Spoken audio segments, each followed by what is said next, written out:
I was just not happy for a long time. And when you're not happy, what you should do is change something. But I was doing the complete opposite. I was like resisting any change that wanted to happen. Instead of moving forward with my new self, I was looking back on my old self and just comparing and like, I want to be doing that, and I would have been doing this right now, I would have been going to uni right now, and just always kind of comparing. So, and then I think what I've kind of learned without realising that I was learning it was, if you don't like the situation that you're in, it doesn't matter what's happened. There's three things that you can do. I really like this saying. There's three things that you can do. You can either leave it, change it, or accept it. Obviously, after you've had a stroke, you can't change it. It's happened. You can't leave it because you're living in it.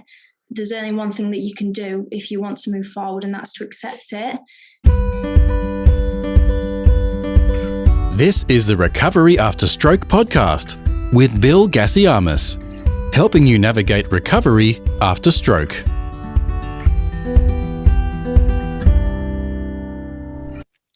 Hello and welcome to Recovery After Stroke, a podcast full of answers, advice and practical tools for stroke survivors to help you take back your life after a stroke and build a stronger future. I'm your host, three-time stroke survivor, Bill Gassiamis. After my own life was turned upside down and I went from being an active father to being stuck in hospital, I knew if I wanted to get back to the life I loved before, my recovery was up to me. After years of researching and discovering, I learned how to heal my brain and rebuild a healthier and happier life than I ever dreamed possible. And now I've made it my mission to empower other stroke survivors like you to recover faster, achieve your goals, and take back the freedom you deserve. If you enjoy this episode and want more resources, accessible training, and hands-on support, check out my Recovery After Stroke membership community, created especially for stroke survivors. This is your clear pathway to transform your symptoms, reduce your anxiety, and navigate your journey to recovery with confidence. Head to recoveryafterstroke.com to find out more after this podcast. But for now, let's dive right into today's episode. This is episode 148, and my guest today is Izzy Hirst, who was at the Ariana Grande concert at the Manchester Arena on the 22nd of May 2017, when a terrorist detonated a bomb as fans were exiting the building at the end of the concert. This event started a cascade of events that would end with Izzy in hospital recovering from a stroke at 17. Izzy Hirst, welcome to the podcast. Hi, thank you for having me. My pleasure. Thank you for being here. You are living with an acquired brain injury. Tell me a little bit about what happened to you, how that came about. Okay, so there's kind of a bit of a backstory to it. I acquired the brain injury in December 2017, but the story kind of starts in May that year. So my family and I and my best friend, we were at the Manchester Arena. I'm not sure if you're aware when the attack happened. Yes. And that we weren't physically harmed. We were really lucky in that aspect, but it caused quite a lot of sort of mental problems in terms of like the stress that it caused and things like that. And that May time is around when exams would typically be. And so because I couldn't sit the exams and because of the stress that that event caused, it was arranged that I would sit them when I went back in the September. And so that happened, and that was all, it was all fine. I was dealing with that. I thought, that's fine. I'll go back and do those into September. It'll be all sorted, because my plan was to go to medical school. So those exams were quite a big deal to me. And sort of over the summer, with the stress of that event, I started to just get just really minor like abdominal symptoms, like stomach pain, wasn't eating a lot, just pain after eating, things like that. And I just didn't think too much of it. I thought it was all linked to Manchester, and it was just the stress of that sort of physically manifesting. And then in the September, when the exams rolled round, obviously the stress just sort of went from here to here, because I had these exams that I was putting a lot of pressure on myself for. I was revising until like 3 a.m. And yeah, the symptoms just sort of matched that, and it went from just sort of stomach pain and not eating to I was going to the toilet, I think about maybe 15, 20 times a day. I was passing blood, and what happened sort of across the course of time from September to the December was the symptoms just got worse. And I also developed neurological symptoms. So I started with a really awful headache on the left side. Just couldn't cope with seeing light. I was just in a dark room for about 2 weeks before the actual stroke. Couldn't deal with any noise. I couldn't eat. I was throwing up. So at this point, I was getting really dehydrated because of whatever was going on with my stomach. I wasn't eating, couldn't drink, couldn't keep fluids down or anything. So I was, getting really dehydrated. And in that sort of 3-month period as well, we went to doctors about 4 times. We went to A&E 4 times. My parents paid for me to be seen privately. That was actually the night before my stroke because they just couldn't get any answers or help from anyone. And so the night before my stroke, the doctor that we saw, he said, I think that this is colitis. And it's sort of there's something going on with the dehydration that's causing the neurological thing. But I can't admit you here because that was in a hospital, private hospital that wasn't in my hometown. So he wanted me to come back home and be seen here. So we travelled back the next morning quite early on because I couldn't sleep anywhere. So we thought we might as well get home and see if I can get admitted to the hospital. And I collapsed as I came in through the front door. And this wasn't the stroke or anything. This was, I think, just the travelling with that pain and fatigue. I just collapsed because I'd sort of had enough. And my mum, she said she'd had enough of waiting and she rang an ambulance. And it's a really good job that she did because maybe within an hour I was at the hospital and I was having my first seizure and what turned out to be a stroke. Golly gosh. So the event in Manchester you're talking about is the terrorist attack at the Ariana Grande concert. That's the one, right? Yeah. So where were you in regards to the vicinity of that particular blast? How far away were you? Did you hear it? Yeah. So we were lucky, again, like I said, because we weren't physically harmed, but the blast sort of happened in the kind of the reception, the foyer area. We were still in the stadium at the time. The concert had literally it was seconds after the concert had finished that it went off. But we were across the other side of the stadium and we heard it go off. And then just heard the screams, the chaos, started to see people sort of running and piling back into the stadium. And that was when your heart you just go into survival mode and it was just run. I was 17. Yeah, that's so young to have to deal with something so traumatic and unexpected and without real reason, with no real reason other than for craziness. And then you've gone through quite a difficult period of time after that as well. It looked like, were things at all settling down? Did you have issues with the way that you were coping with what happened after the blast? Did you get support for that? What was that like? It's been quite a long journey with that, to be honest, because that happened and it was sort of across a period of time. Oh, well, I've just had EMDR. I'm not sure if you're familiar with what that is. I think it's eye movement rapid desensitization, and you sort of talk through it. But you do, for me, because it was on Zoom, I couldn't do the eye movement, so I did tapping like this instead, and it allows you to talk through it without getting sort of re-traumatized. So I've sort of dealt with that now. We've put that to one side because I'm feeling a lot better about it. But for up until my stroke, I was just not sleeping because I'd have flashbacks and nightmares. I would be constantly hearing the bomb going off in my head. Things like music events I did go to, but I would not enjoy them. I'd just be looking around thinking someone's going to do something, someone's going to attack me. And before I went to bed on a night, it sounds crazy, but I'd check my cupboards and under my bed, I thought there was a bomb in there. I'd wake up and see the attacker's face. Yeah, it was really awful. And it was maybe in the September that I started counselling for it. So I felt sort of ready to talk about it and, deal with all those things that were going on. But unfortunately, partway through that counselling, I became ill and I couldn't go anymore. And then the person that I was seeing, she moved down to London and I'm up in the north. So I just couldn't continue with that. Yeah. It's been a tumultuous time. Now, is it coincidental to you? Do you feel it might be coincidental at the time when you were doing the counseling and perhaps reliving some of those experiences that you also got this other symptom in the gut? Do you feel like there's a coincidence there, or what's your instinct telling you about that? Do you know, I never really thought about how it could be linked to that. Obviously, it kind of started off with that, but really minor. I guess there was the exams, which was stress, but then that would have been really stressful as well.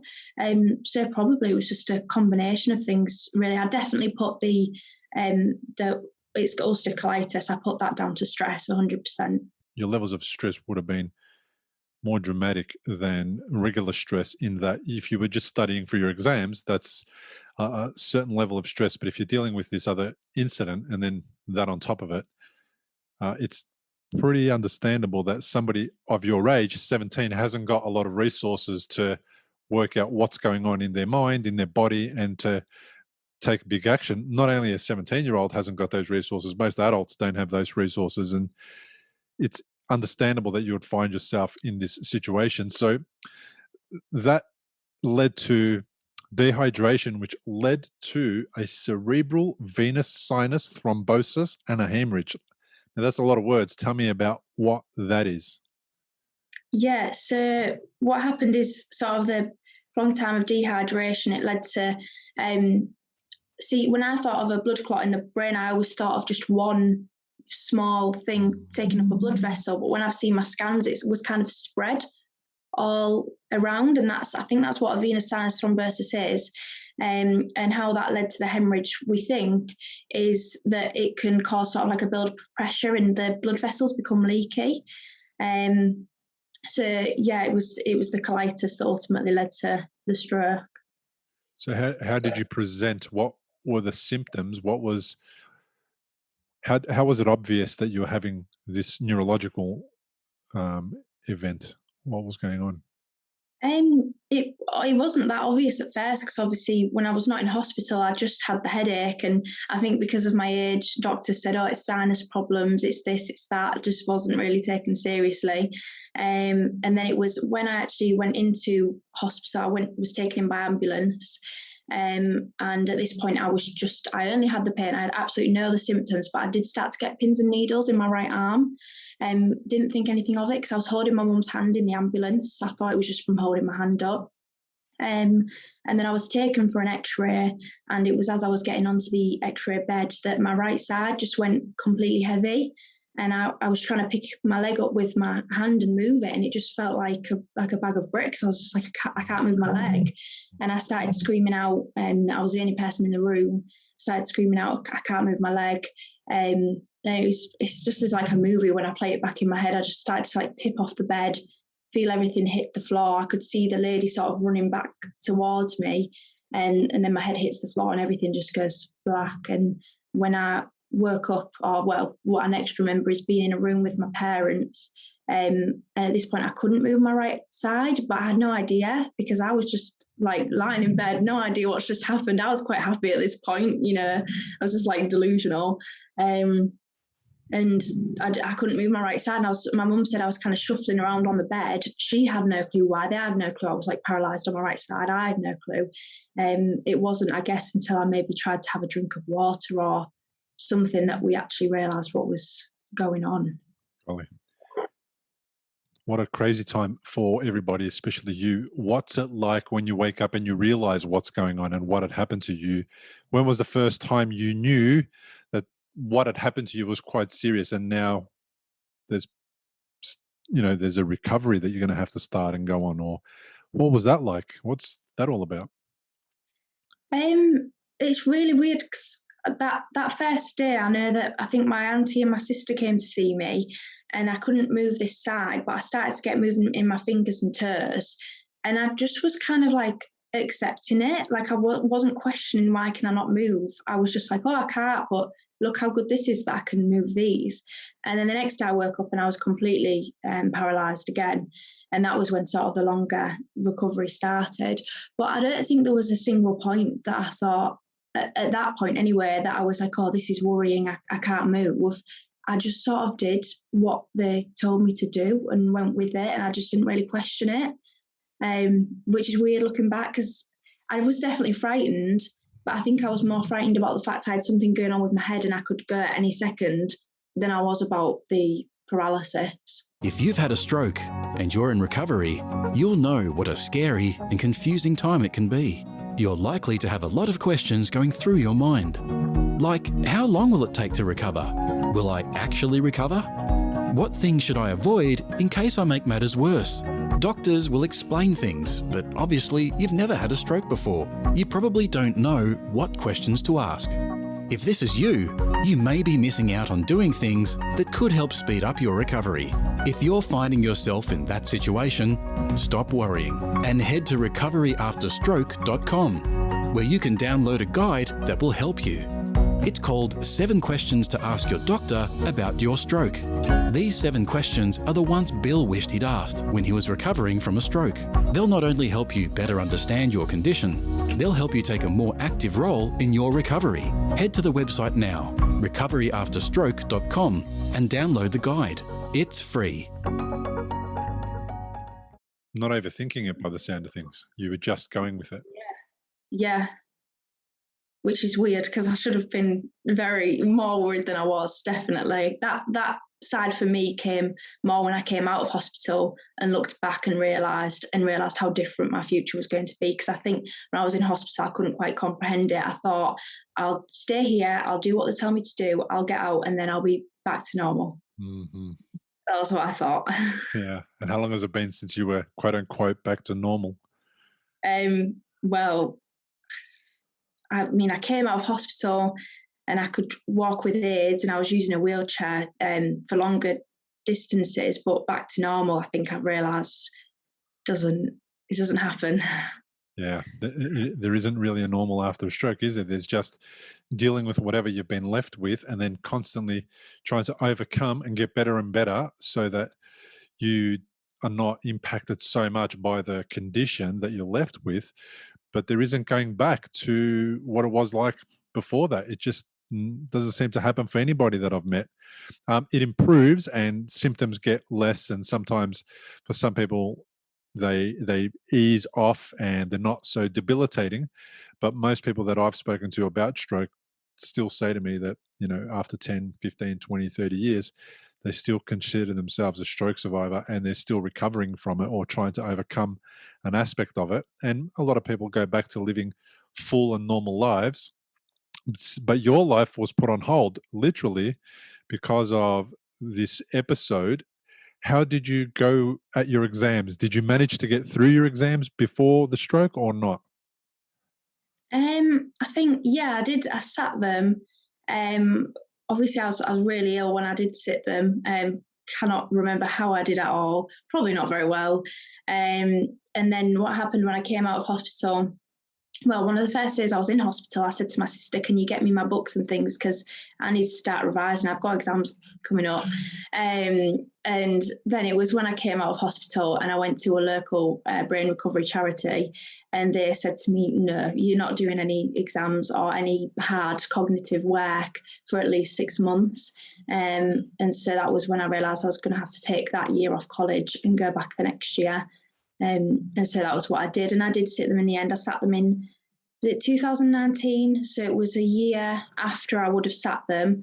And I had to change my plan as well. I wanted to do medicine, but I ended up doing biomedicine because I just know that I wouldn't have been able to cope with the stress of doing medicine after going through all of that. Yeah, next level amount of study and all the issues that are associated with the pressure of doing well in those exams because it's such a difficult industry to get into, and fair enough. So you did biomedicine, and how did you go? Did you end up achieving the marks that you needed and get through? Yeah, I did. I ended up doing better than I thought, to be honest, because what happened was in that 2018 was really difficult. I sort of felt like I didn't have a purpose for a long time. I was in that early stage of recovery where everything's really confusing. And then in the September, it was like, oh, finally, I've got college, like I've got something that I can do. And I just put my absolute all into it. And because of the brain injury, I can struggle a lot more with my memory. I used to be quite naturally, I would get the grades, whereas now I have to really work hard for them. And so I just basically locked myself in a room for a year with like flashcards and stuff like that. And I came out with 3 A's and a B, which was enough to get into more than enough to get into the biomedicine. And I was just so pleased with it, because I think a lot of people maybe doubted that I would get to where I needed to be and get those grades after what happened. Fair enough that they had those doubts. I imagine that they're just doubts from concern for you, and they didn't want you to overdo it and make yourself further unwell. Did you struggle with fatigue, with issues like that, concentrating? And then did you see those as you got better and better at studying and brought yourself into that? Did they ease off, or were you constantly going through that same struggle for the entire time that you were studying?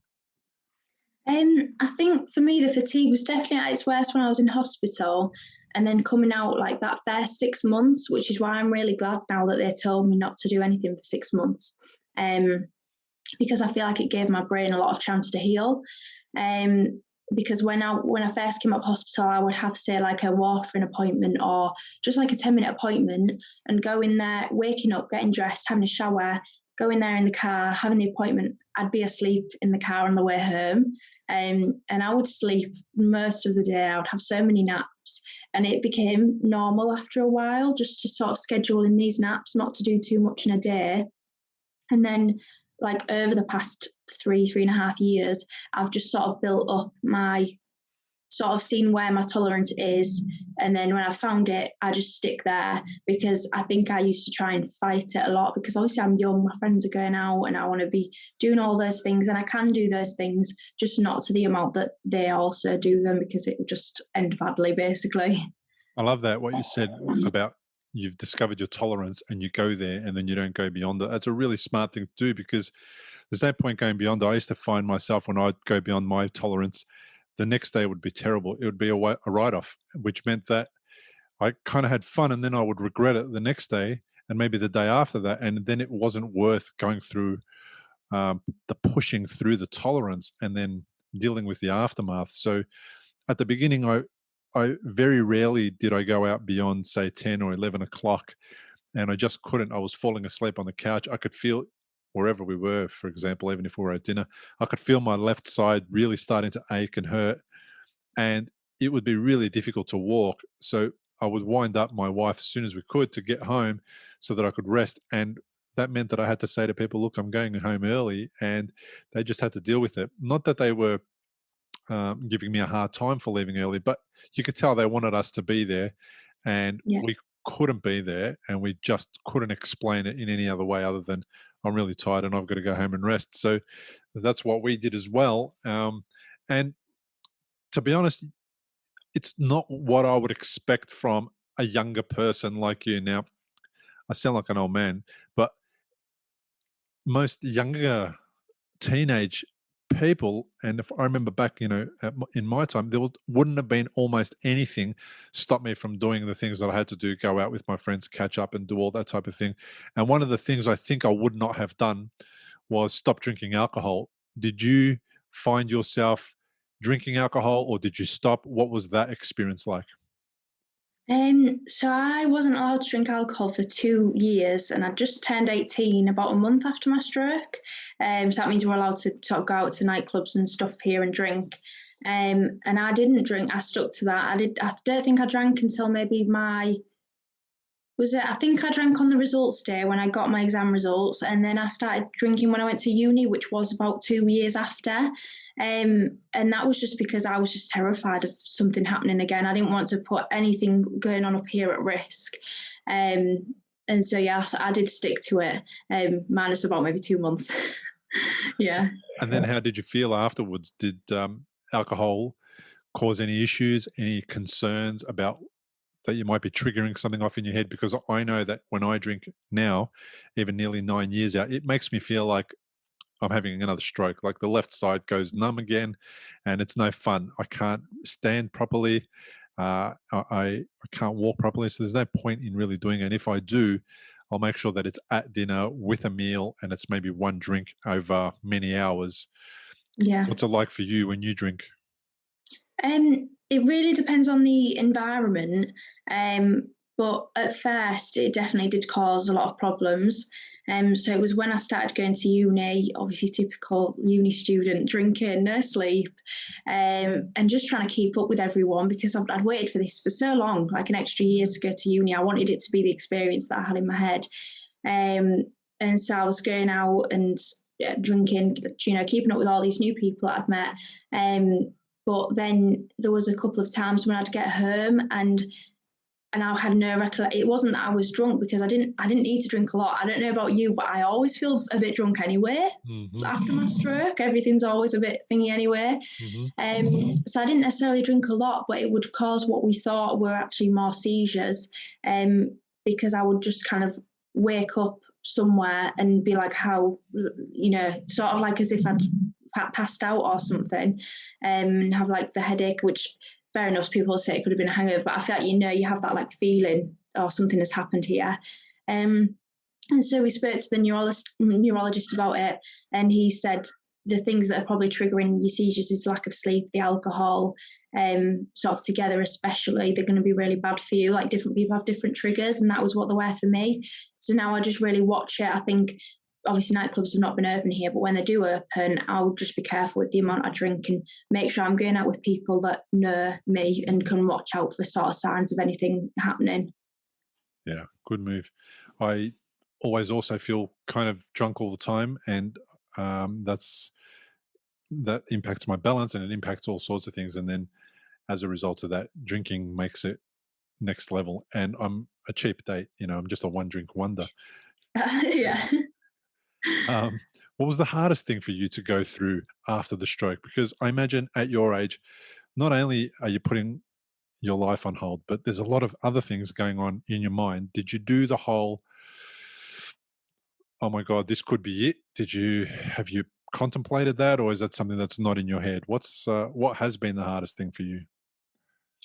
What do you mean by this could be it? What do you mean by that? Sorry. As in that this could seriously impact your life and you could pass away. Did you have that conversation with yourself? I didn't realise how serious it was, definitely in the very, very start. Just because I think I didn't have that like awareness. I wasn't I was conscious, but not really with it. But it was maybe about a week into being in hospital when I Googled chances of surviving a brain hemorrhage or something, and I saw the 50-50. And at this point, even though I was sat up in bed and talking and laughing, it was still very like the neurosurgeons were on standby. It was still very like she can go at any second kind of thing. And I don't think it hit me until I saw it there on my screen, and I was like, oh, that's scary. And then that was when the thing with my head, and sort of I would get scared for someone to even touch my head, because I thought that someone touching my head would set something off, and I got really obsessed with that. But I think the hardest thing probably does stem from that is more, I feel like you've got your physical, your cognitive, and then your mental recovery. And I think for me, it was definitely the mental side of it, which sort of stems from that. I had a lot of anxiety around my health, a lot of anxiety in general because of Manchester and the stroke. I just always thought something bad was going to happen. And then with body image as well. I struggled quite a lot with that, which I don't know if that's something you had. I always wonder about this because I feel like I don't see people speak about it a lot. I don't know if it's just my age and, the fact that I'm a young girl. I don't know. Tell me about that body image thing. What kind of issues around that did you have, and how do you think it was related to what happened to your brain? So after my stroke, obviously I'd lost a lot of weight with the colitis, and then I was on steroids, I was on weight gaining drinks, obviously in bed, paralysed, can't really get up and do a HIIT class or anything. So I gained a lot of weight, not necessarily loads of weight, but just sort of, you get the hamster cheeks with the steroids. And I did get some negative comments, some people that weren't really great in my recovery, and they're not in my life anymore. But I think I didn't realise you don't really see yourself changing. And then I look back and I was like, oh, is that what I look like? Like, I don't recognise my own face anymore. Seeing pictures of yourself and friends, and you're like, oh, is that me? Sort of thing. And then I've just got this image in my head all the time of sort of my post-stroke self, And it's like, it was kind of like for a long time, no matter how much I watch my food or I exercise or anything, I would just always see that person in my head. And it was like I could never do enough to sort of get away from it. So I was really hard on myself for quite a long time, but I'm doing a lot better with that now. Yeah, good on you. Look, it's an issue for all sorts of people, and I'm not sure if you have any ongoing physical disabilities that are obvious, that it's obvious that you've had a stroke. I don't, but when I was, my stroke happened when I was 37. So I had 3 bleeds in the brain and then brain surgery. And for the first bleed, they put me on dexamethasone, the steroid, to decrease inflammation in the brain. And that did exactly to me what it did to you. And let me tell you, I wasn't happy about it because I felt like I had lost control of my body. And it wasn't that that was my main issue in life. My main issue in life was that my head was bleeding. But I figured that if I've got to be on this medication for longer than, a few months or whatever, I'm going to be seriously overweight. I was on, it was dexamethasone that I was on as well. Yeah, right. Dexamethasone, and it's a really good drug. It does a lot of things, right? But what it does also is it put on 8 kilograms or 17 pound in literally 3 weeks. And none of my clothes fit. And it made me have hallucinations. It made me feel like my skin was crawling. I couldn't sleep.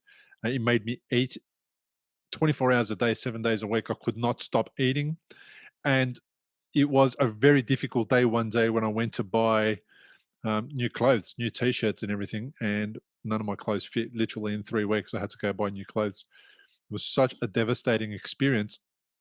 But what it did for the first time is it made me realize that there's other people around us who are struggling with weight issues and body image issues, and 99.9% of them won't be happy about that. And there might be so many reasons why they are at that weight, whether it's because of bad eating habits or whatever. I think we're all the same. When we put on weight that we don't want to have, it's not something that we're happy with. And somebody who is overweight for, say, let's say nutritional issues might even feel that they're overweight, is that whole situation is out of their control. And I felt just like anybody else who I'd ever spoken to who was overweight and feeling bad about themselves. I felt exactly the same way. So it inspired me, though, to find out how I can decrease inflammation in my body without drugs. Not that I was going to stop taking them if the doctors told me that I must, but I did everything I could to support reducing inflammation in my own body. And as a result of that, I went on a really strict diet regime and got rid of all the inflammatory foods out of my diet and went back to basics, steak and 3 veg and a whole bunch of salads and some fruit and all that kind of stuff. No dairy, no caffeine, no alcohol, no sugar. And that really helped me to feel like I had some control back in my life. It wasn't an easy thing to do. And I didn't do it all in a short amount of time. I took what I consider inflammatory foods out of my diet slowly every few months or so, every time I ramped up and I was able to feel comfortable to try take the next one out. But the main one that I took out that a lot of stroke survivors talk about is gluten and bread and pasta. Because that one increases the fatigue after you eat it. So people eat it, they get a real spurt of energy, and then the body releases insulin, and then it decreases that energy very dramatically. And then the brain thinks, oh my gosh, we're running out of energy, and it starts to go into a shutdown mode, and you get fatigued, then you've got to sleep it off. That was the cycle that I was on with the dexamethasone. And that's what I was eating all day, every day. My mum would make me a bowl of pasta.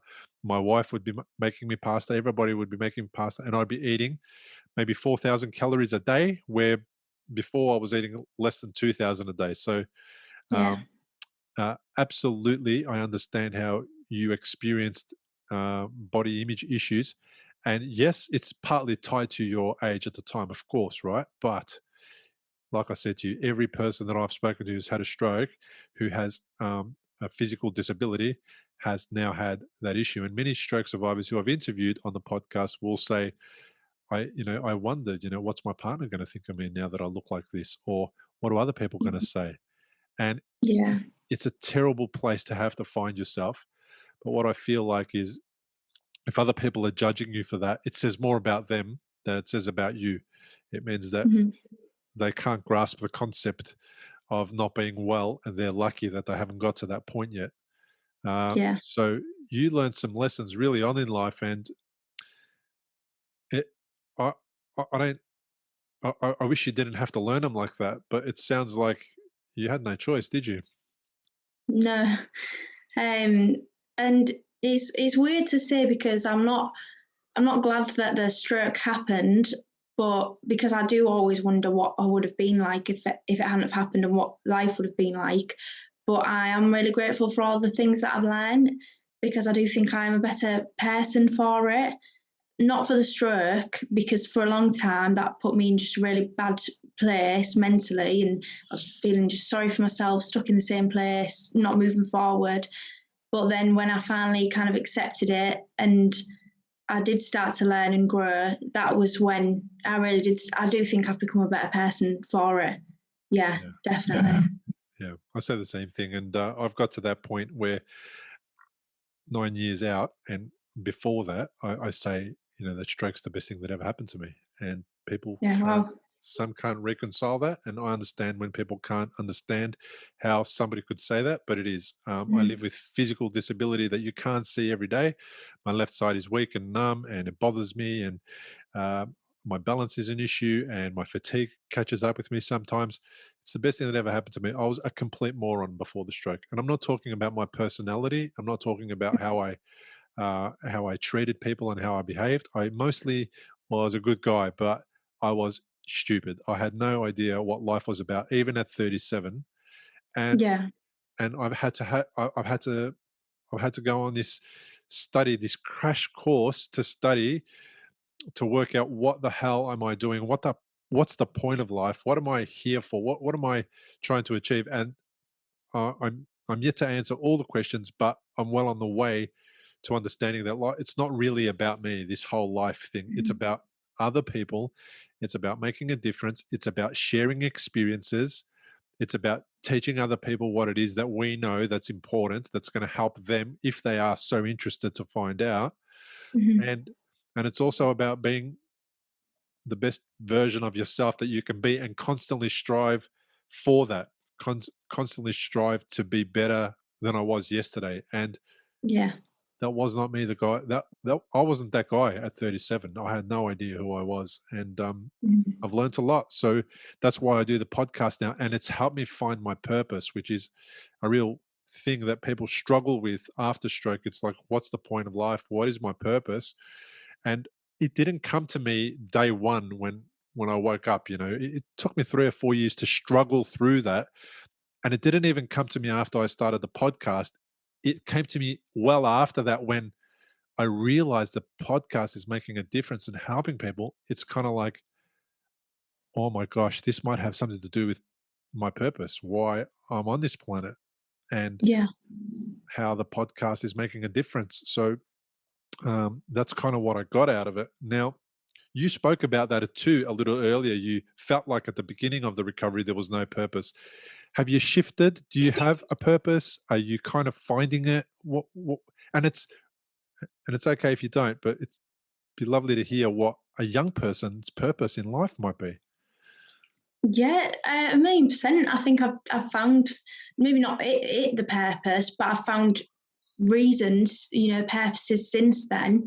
I think when I first came out, because I'd made that physical and cognitive, not necessarily the greatest cognitive recovery, but definitely physically, yeah, I'm the same as you. I look fine, but I'm not necessarily got things going on that people don't see. Um, but because I wasn't working, wasn't at college, wasn't driving, you just felt, and you feel really low when you don't have a purpose because you need one. That's what we all need one. But now, kind of similar to you, I do a lot of work with the local brain recovery charity. I have my Instagram page. I'm doing my university course. I'm really loving just connecting with other survivors. I've started volunteering as well at the hospital on the rehab ward.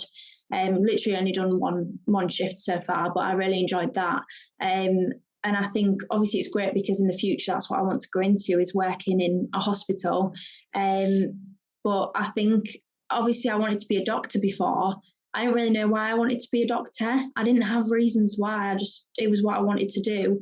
Whereas now I'm like, no, I've been there, I've been on the other side, and I'm not going to be a doctor anymore, but I can certainly work in a hospital and make a difference and help people and connect with people, because I feel like that's what you want when you're in there, because all the time when you go to appointments and things, it's like people are speaking to you and it's as if this isn't a really big day in your life and this appointment is not something massive that you've been waiting for months. It's just another day at their job.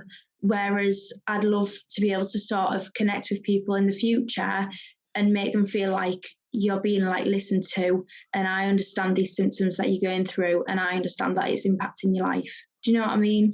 I do. So I feel like everything that I'm doing now is to help me eventually get to that point.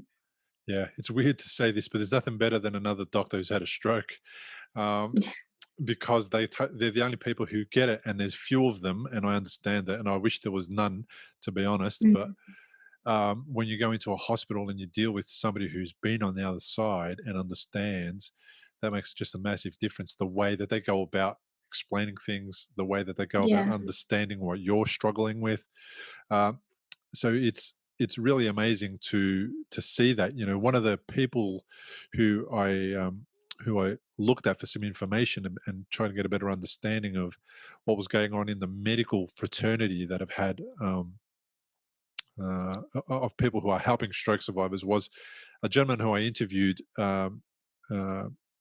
on the podcast, who was a psychologist who had a stroke. So what that resulted in is that he's several years, like me, I think he's maybe 8 or 9 years beyond the stroke, and he's learnt a lot, and he wrote a book that was designed to give an insight into what it's like being a stroke survivor, so that now other counselors, other psychologists are reading this book and applying that learning into their counseling sessions, so that there's this different level of understanding now where there wasn't before. So that was a really good thing. And then the other person was Dr. Jill Bolte-Taylor, who was one of the first videos I ever saw, which was she was a neuroscientist, a researcher, and she was researching the brain because her brother had schizophrenia when they were kids, and she was just trying to understand it, I suppose, help her brother and her family. And then she had a stroke. And she had a conversation about what it was like as a clinician, as a neuroscientist, to experience her own stroke. And she spoke about this weird situation where she was observing the stroke happening as a clinician while it was happening to her as well. Yeah. It was the craziest thing. And I got a lot out of connecting to people like that and learning from Dr. Jill Bolte-Taylor through her book, and also through my guest on the podcast, and I'll get his name in a moment, who shared this amazing version of stroke from the eyes of a psychologist, which when I went to my psychologist after the stroke, I couldn't get to that point where I was able to explain exactly what was going on, and I knew that she knew. She was amazing, but she just didn't know that what I was saying to that extent, right? It didn't matter much, but it mattered. And the person, that psychologist's name was David Rowland, and he wrote a book recently, his second book, The Power of Suffering, and he also wrote another book. His first book was called How I Rescued My Brain. Oh, yeah. And his second book was called The Power of Suffering. So when I met David on Instagram, and then I chased him up, and then I followed him, and then I asked him to be on the podcast. I was so amazed that somebody had been a psychologist and now they've had a stroke, and they've put that experience to work to make a difference to stroke survivors. So I get what you're saying. Like, it makes a big difference. You're going to be an amazing person in a hospital, especially if you work anywhere in some kind of a neurological environment, or in a ward like that, or in a stroke ward. I think that's one of the beautiful things of having people with experience in that space. And of course, I'd rather you never had that experience, but since you've had it, you may as well make the most of it. Yeah. Yeah. No, you never think about people, the professionals. You kind of see doctors a bit invincible, or at least I do. You don't think really about the things that they might have experienced, and actually they could have had a stroke. I don't think I've ever met any of my healthcare professionals have gone through something like that, but it would have been obviously not nice for them to have gone through that, but nice for someone in the room to have kind of understood a bit deeper. Nobody ever shared with me that they went through something similar, or that they hurt their toe or anything like that. You never hear about them. So they do put on this brave face of, it's, it's not about them. They just make it about you in some way, because they're trying to get you better and get you out of hospital. But I think that'll bring the thing that doctors are missing. It'll bring that human touch, that little bit of additional layer of support without going too far. They don't really need to do too much to say, hey, I've been in your shoes, or I know somebody who's been in your shoes, and I think that'll make it better. But yeah, that's okay. I'm all right with them doing what they do. They did a really good job with me. They fixed me up. They got me home. And then there's a point where the recovery is, then the responsibility for that has to be on us. So you seem like somebody who's really taken responsibility for how you're going to recover. Is that how you've always been, or is this just something that you've been really motivated about? I've always been quite an independent person since before the stroke. And then in terms of taking responsibility for my recovery, I think I kind of ignored it for the first 6 months because I was still kind of a bit in denial. I was trying to keep up with everyone, and kind of I was just not happy for a long time. And when you're not happy, what you should do is change something. But I was doing the complete opposite. I was like resisting any change that wanted to happen, any of that. I was like, instead of moving forward with my new self, I was looking back on my old self and just comparing and like, I want to be doing that, and I would have been doing this right now, I would have been going to uni right now, and just always kind of comparing. So, and then I think what I've kind of learned without realizing that I was learning it was, if you don't like the situation that you're in, it doesn't matter what's happened. There's 3 things that you can do. I really like this saying. There's 3 things that you can do. You can either leave it, change it, or accept it. Obviously, after you've had a stroke, you can't change it. It's happened. You can't leave it because you're living in it. There's only one thing that you can do if you want to move forward, and that's to accept it. And it was when I started to accept it, especially when I went back to college because I had a new purpose. I felt a lot better for that.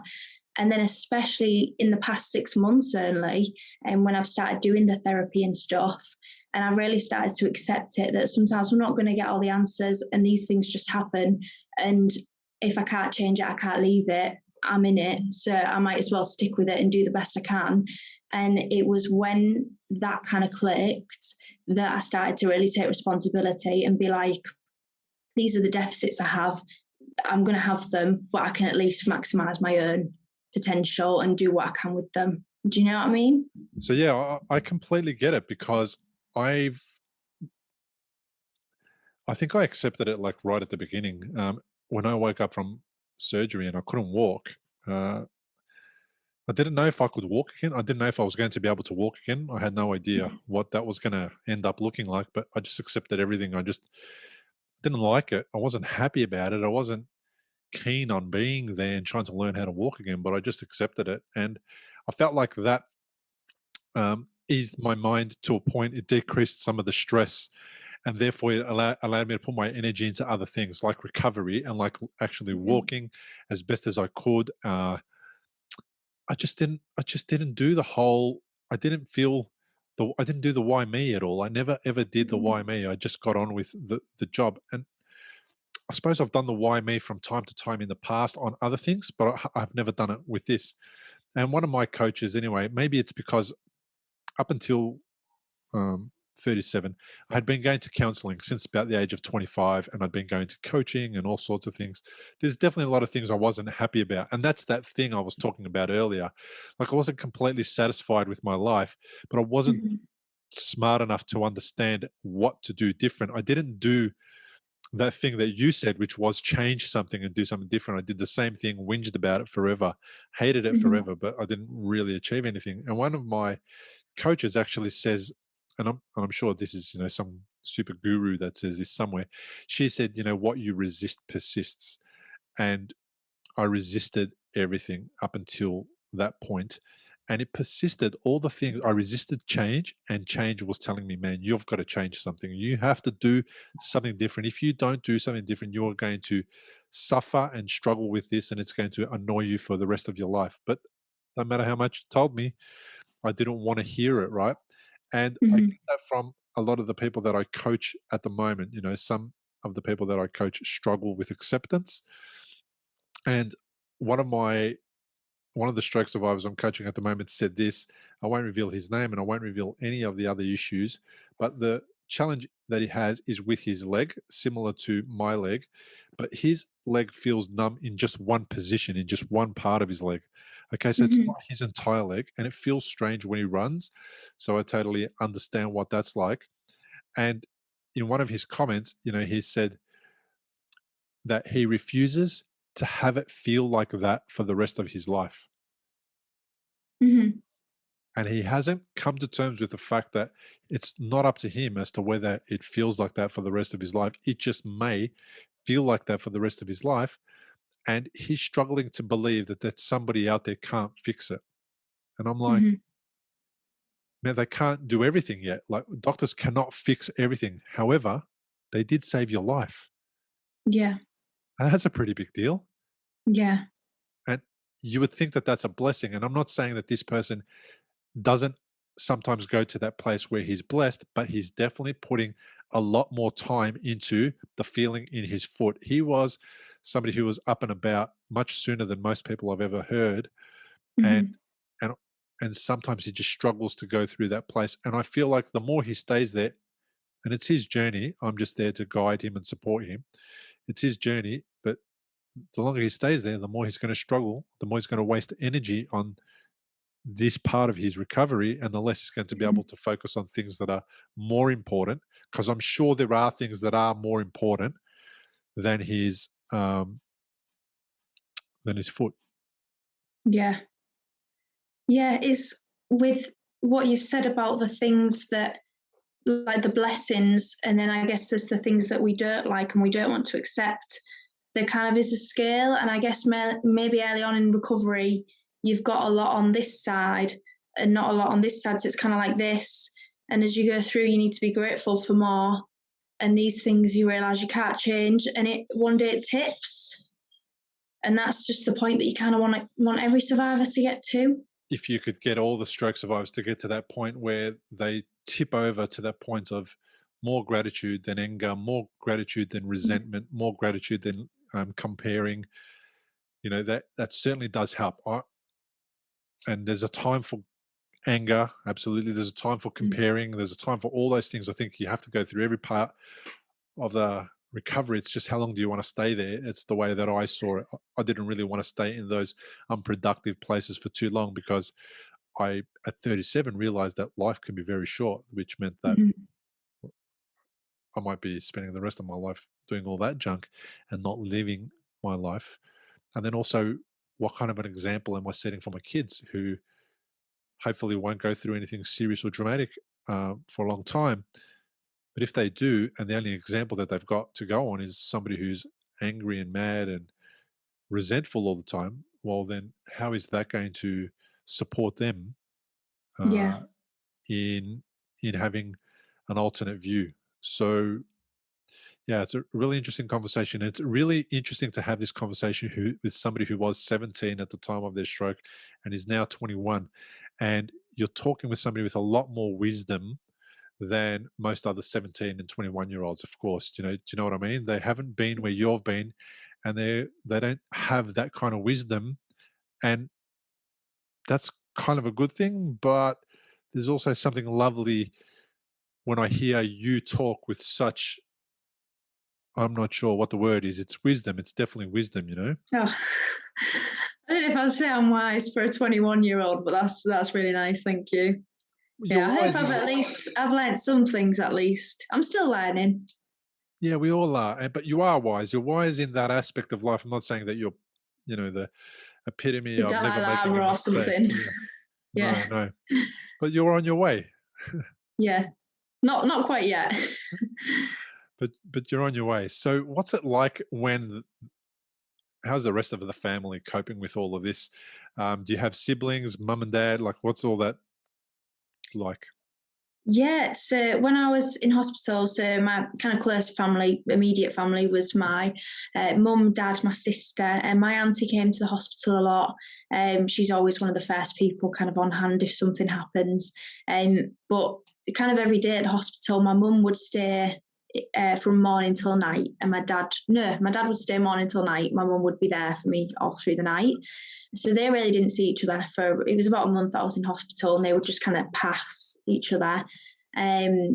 But having them there, I just feel like that made such a difference to my recovery, and I wish it was something that everyone could have. Obviously, because I was 17, I was allowed someone with me, and what it meant was that when I got to a point in my physio where I could kind of walk independently, maybe not the best walk, but I could do it, and I'd gotten used to, if I had a bit of rubbish on my desk at hospital, someone else would pick it up for me. Whereas my dad would be like, I'd be like, can you put this in the bin? And he'd be like, no, you can do it. You can get up and do it. And he would make me do these little things, and he'd walk me up the corridor and back and things like that. And I just think, and we would play games as well. So I'd get my hand movement, play like, what's the game where you've got, is it Connect Four? Mm-hmm. We would play Connect Four and things like that. And all of that, I just think, I didn't realise it helped at the time. It just seemed like fun, but it did. And I wish that's something that every survivor could have, because it does make a difference having people with you 24/7 and them being able to help you move versus being lying in your bed waiting for 1 hour of physio. Do you know what I mean? Yeah. But yeah, my family and my sister as well, obviously she kind of kept everything together while my parents were coming back and forth, and she came to see me, and yeah, everyone was really great. I've got a really good support network. Yeah, lovely. Yeah, it's what you said was interesting. I often found myself waiting for that 1 hour of rehab, Mm. and I was expected to just do nothing for the rest of that time, and I found it quite Yeah. strange. And I didn't. I was on YouTubing, searching how neuroplasticity works and how to Oh, heal that's your good. That's brain. good. I was doing all that kind of stuff, but Yeah. they were expecting you just to be there, watch the TV that's in your room, and not do too Yeah. much more than that. And I found that quite bizarre, but I'm sure they've got other things to do, and that's okay. Like, Yeah. again, I just took responsibility on using that time productively so I could learn about Yeah. how to help myself get out of there quicker. Um, and that was a good approach. Now, as a young gal who was 17 and now couldn't move half of her body, that would have been difficult, going to the toilet, showering, all that kind of stuff. How did that impact you and your, I'm not sure, your emotional state or your mental state? Yeah, so, and obviously as well, I needed the toilet a lot because I still had the gastro stuff going on. Um, so what would happen is I just have a call button, and every time I needed the toilet, I would press it. But there's a real urgency when you've got ulcerative colitis. If you need to go, you just need to go. And I would get really stressed out because I'd be pressing this call button, and obviously they've got other jobs to do. But I'd be pressing it, and I'd get really angry. I'd be like, "Why are they coming? Why are they coming?" And they would come. And I'd obviously be all smiles when they were in the room. And I had to have two people sort of lift me and put me, I had a commode, so that, because I couldn't walk to the bathroom and back, so they would just lift me onto there. And then to be washed, I think one time I got really upset, and I was just like, oh, I don't feel clean. I just started crying whilst someone was in the room. And then these two healthcare professionals, I don't know who they were, just came in, sort of took my gown off, washed me, didn't say anything to me, dressed me, and went. And I was like 17, and I was like, what just happened? Like, what just happened? A week ago, I could walk, and I was just a normal person, and now someone else is washing and dressing me. Yeah, it was really strange. I imagine you maybe went through quite similar there.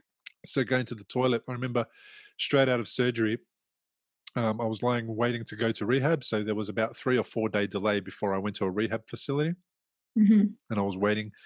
And they ask you, have you been after surgery? Have you passed? Have you moved your bowels yet? And I said no.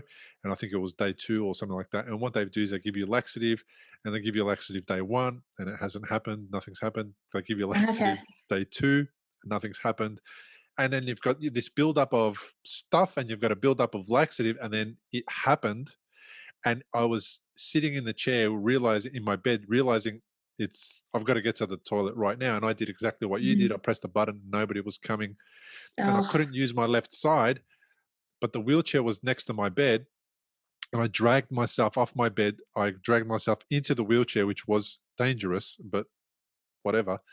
And I started pushing myself towards the toilet. And just when I got to the toilet door, the nurses caught me, or came and caught me and said to me, "What are you doing? Da da da." And I said to him, "Listen, yeah. I had to go. You weren't here. And what was I going to do? There was two options. I either get myself to the toilet, or you're cleaning my bum for me." And they Oh my started. goodness, that must have been really difficult It was to, tough, right? It was tough. And they started yeah.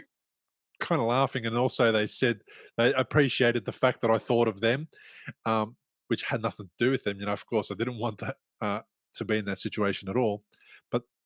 But we're arguing now, and we're at the toilet door, and I said to them, "I just got to get to the toilet. Can you please help me up there?" They helped me up onto the commode, and when I got there, I noticed they weren't leaving. And I said Oh, to them, "What are you guys doing?" And they said, "Well, we have to wait here because it's too dangerous for you to be on the toilet on your own. You might fall." And I said to him, you have to get out. You need to leave because I'm not doing this with you here. There's no chance. And I'm busting, and you've just got to get out." And they wouldn't leave. oh no. So eventually I said to him, "Look, I promise I will not move. I will not try and get up. I won't do any of that stuff. When I'm done, I will call you in, but not while not now. No, you can't be in here now." Um, so they eventually left, and I said to them, "Just wait behind the door. Just please wait behind the door." They closed the door. They wait behind the door. All right. As I said, I promised, I did what I promised, and then I called them in. But then I was kind of trying to work out, like, what do you talk to somebody about when you're on the toilet doing your thing and they're in there watching you? Yeah, well, I had similar like experiences, but I had just a curtain, so I just had to put the curtain up. But it was really funny because obviously most of the time, if it was during the day, it would be my dad, and it would just be really funny, to be honest. So we'd just joke about it. Yeah, luckily I didn't have any like strangers watching me on the toilet. Yeah, it's tough, right? Yeah, And of course, that never occurred to me until that moment, that that was a possibility, that that had to happen yeah, like that. And then it's like, oh no, you've just caught me unprepared, and I can't go through this right now. I haven't worked it out in my head how it's supposed to go. All I know is it can't happen the way you're saying. So yeah, it was quite stressful. And then I've spoken to a lot of other stroke survivors who have been through exactly what we've been through, and their left side, or their deficits on one side of their body, was more dramatic, and they had to deal with a lot more than that. One of the ladies who I spoke to, Clodagh Dunlop, she was locked in, and she wasn't able to move anything other than her eyes. And there's a number of people I've interviewed like that. And Clodagh was telling me that as a 30-year-old, female, she really worried about her safety and her well-being when yeah. she's in a hospital and she can't move, and all these other people are around her, and she doesn't know any of them, and all she can Hmm. do is blink her eyes, and she can't speak. Yeah, Um, that must be so scary. so it's scary, and it's super frustrating and traumatic, and I can understand how that could leave an impression on people. So um, I take my hat off to everybody who's been through that situation and worse, and come out the other side now to talk about it and to overcome it and to move on. And I think you're Mhm. doing a really good job of that. What is the future looking like for you now? So I know you're at uni. What year uni are you in, and how soon do you hope to graduate? And what do you hope to try and get yourself a job in or field? Yeah, well, I just finished my second year, and I got a first, so that was good. So I'm going into my third year in September, and then I'll also be applying for physician's associate postgraduate, and that'll be 2 years. So I've got another 3 years to go, hopefully, if all goes to plan. And then, yeah, I'll be working in hospitals, and physician's associate is quite a new role here. I don't know if it's something where you are, but essentially you work underneath the doctors to help diagnose and treat, and hopefully they'll get the powers to prescribe soon as well and do minor treatments and surgeries. So, yeah, basically, essentially following the route that I wanted to do still, but in a different way and under a different sort of role. Okay. So kind of like a role where you're reporting to a doctor and supporting them with their work. Yeah, yeah. That's beautiful. So you get to get really intimately involved with the patient and support them, but perhaps and be a little bit more connected to them than be at that level where the doctor is, where they're a little bit more disconnected. Does that sound right? Yeah, yeah, possibly. It might give more opportunity for that, because you are working under them. So you're the one that's kind of going to the patient, taking the history, doing the examinations, things like that. You're the one with the patient contact and then going back to them and checking, does this sound right? Does this sound right? And you've definitely got that patient contact there, which is that's what I really want. Your Instagram is beyond underscore a underscore broken brain. And I saw a couple of your posts, and that's why I contacted you. I saw your post where you were talking about the stages that you went through from the age of 17 to the age of 21 now, and how you've changed and evolved and moved on. Mhm. And that really was, I think, an inspiring post. It's really good to see. And that's kind of the message that I'm trying to raise. It's that message of we went through a really bad time, things were tough, we didn't like it. It was a lot of things we had to learn and overcome. And one of the challenges that some stroke survivors face early on is they hear me speak, who's 9 and so many years down the track, and they jump to the conclusion that, oh my God, like he's a stroke survivor and he's perfect. I need to be like him and I need to be like him really quickly. And I really want to create an understanding of a path that people have to follow. And Mhm. it's going to take some time. And for some people, it's going to take longer than it will for others. What inspired you to put together bit of um, that little bit of history for yourself? How did you get to? I think because I would have quite have liked to have seen that when I was in hospital. I remember there's a boy in my town, actually, he had a stroke, and hearing that he'd had a stroke and seeing what he was doing after, that was like, oh, I'm not the only one. Someone else has been through this, and oh, look where he is now. Like there is hope, kind of thing. I think hope is really important in early recovery. Um, and yeah, but also at the same time, like you said, you have to be quite careful with it, because then people will message me and say, oh, when did your arm start to move, when did your leg start to move? And it's definitely is not the same for everyone. The way that things have happened for me, like everyone is different, every stroke is different. So you do have to kind of have a balance of, these are the good parts of my recovery, but also there's these bad parts. I think your instincts have guided you well with regards to the way you go about things and what you've just described.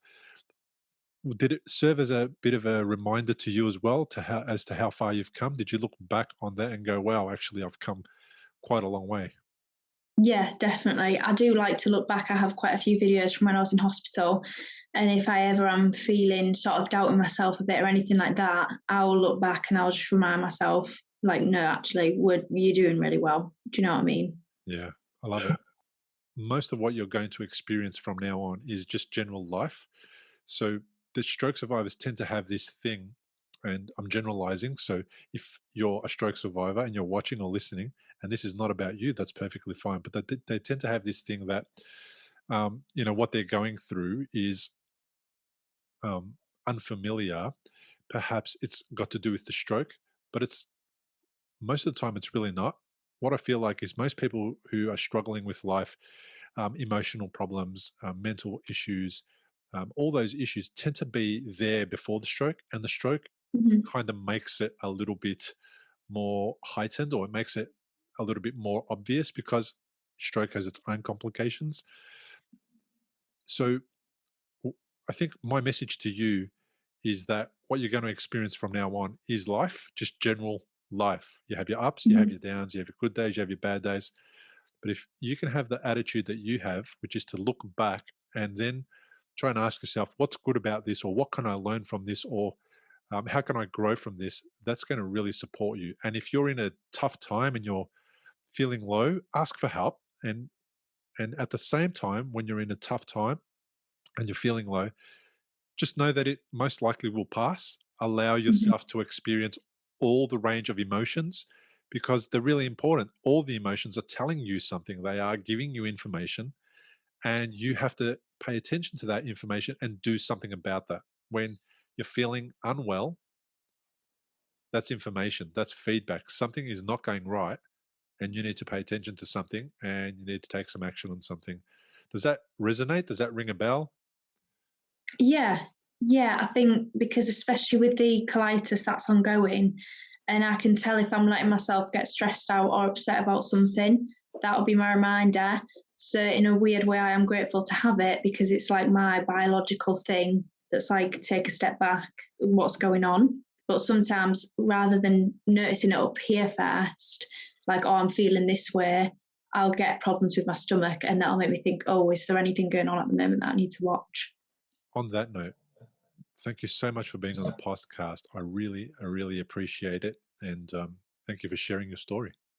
Thank you for having me. It's been lovely, and I just think it's great what you're doing as well. I think it'll help a lot of people, and that sort of scale that we talked about, I think you'll help a lot of people get to that point.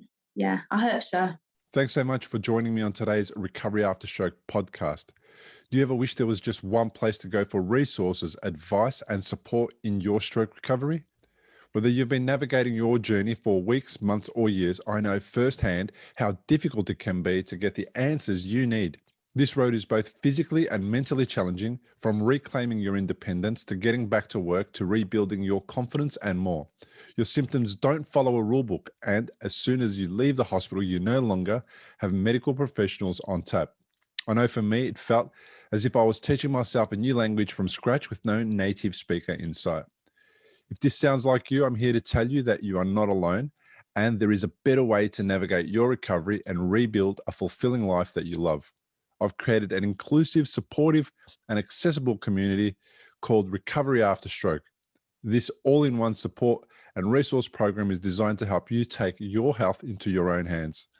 This is your guidebook through every step in your journey, from reducing fatigue to strengthening your brain health to overcoming anxiety and more. To find out more and to join the community, just head to recoveryafterstroke.com.